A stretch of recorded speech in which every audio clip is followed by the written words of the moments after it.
السلام عليكم، معكم سلوى مطيري. أركان الإسلام 5: الشهادة والصلاة والزكاة وحج البيت والرضاء بالقدر خيره وشره. نجي على الرضاء بالقدر خيره وشره. الإنسان لما يرضى بقدره يعيش بنكد.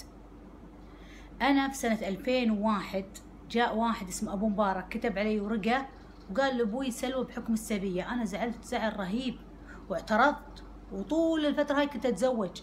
مع إن الوحدة تكون حكم السبية لازم تسأل منو سيدها وخلاص ما تتزوج، تكون هذا الشخص هذا، لكن أنا اعترضت. وسبحان الله يعني شوفوا إنه ما توفقت بزواجاتي لأني اعترضت على القدر. استغفر الله يا ربي. أنا رافضة. يعني إحنا ما درسنا في مدارس شنو يعني السبي وشنو هالسوالف هذه، ما درسناها. إحنا نعرف إنها تقضي على الإنسان، إن إحنا نعرف إن هذا الشيء يقضي على الإنسان، مستقبل الإنسان، وهذا صحيح. الصحيح هو كذي، إن السبي مثل قضاء الإنسان يعني على حياة الإنسان. لكن في مثل ظروفي أنا لا. تدرون ليش؟ لأن أنا عندي مكرمة، والمكرمة هذه قوة، والحكومة الكويتية ما عرفت شلون تتعامل معاها. وابو مبارك ارشدهم على فكره ان والله نقدمها للجهه الفلانيه، لكن هي مسلمه ما نقدر نقدمها كذي، يعني هي متمسكه بدينها وهم متمسكين بدينهم، فلازم نقدمها بطريقه سبي. اللي سوى الفكره هذه ابو مبارك. المهم توني الحين عرفت فايده الشيء هذا، مع اني اشتغلت خطابه وزوجت ناس كثيرين، وكنت اقول ليش انا ما اتزوج؟ ليش انا زوجت ناس كثيرين ما اتزوج انا؟ يعني كنت حزينه من الشيء هذا. الحين عرفت قيمه هذا الشيء.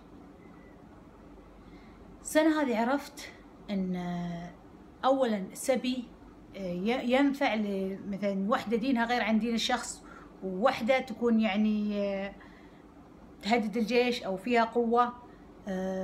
ايضا اذا كانت متمسكة بدينها والشخص الثاني متمسك بدينه. ايضا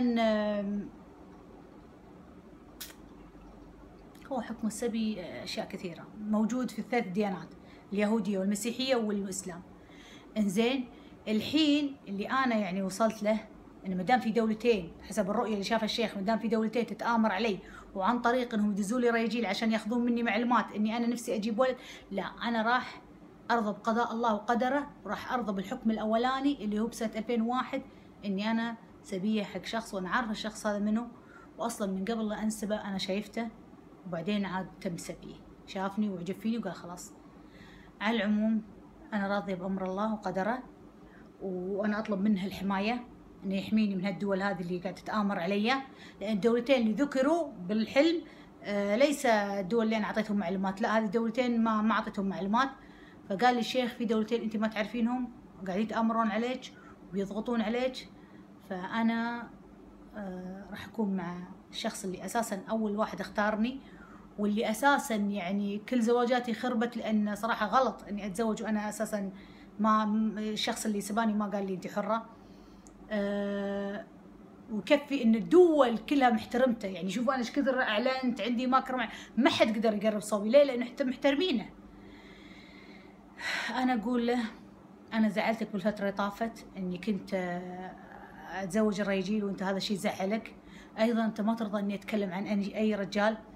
ايضا يكفي انك انت لما قلت لي اخر شيء لما برشلونة لعب مع مدريد، انت قلت لي لا تحطين برشلونة فريق برشلونة انه يخسر، اتركي اللعب يصير طبيعي. فانا تركت اللعب يصير طبيعي مثل ما انت طلبت، ففاز ميسي وطلع ثلينته ووراها للناس. فهذه المفروض ميسي يشكرك انت، لانك انت اللي طلبت مني اني ابتعد عن المنتخبات.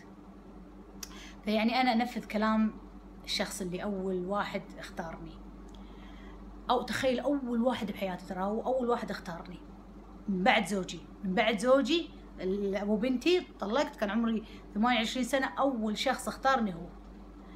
لكن انا عاندت هذا، ضيعت سنين عمري وانا اعتذر له اني انا يعني بسبه اني قلت ابي اتزوج وزوجوني زعلته، وهذا سبب زعله مني اني انا اطلب الزواج.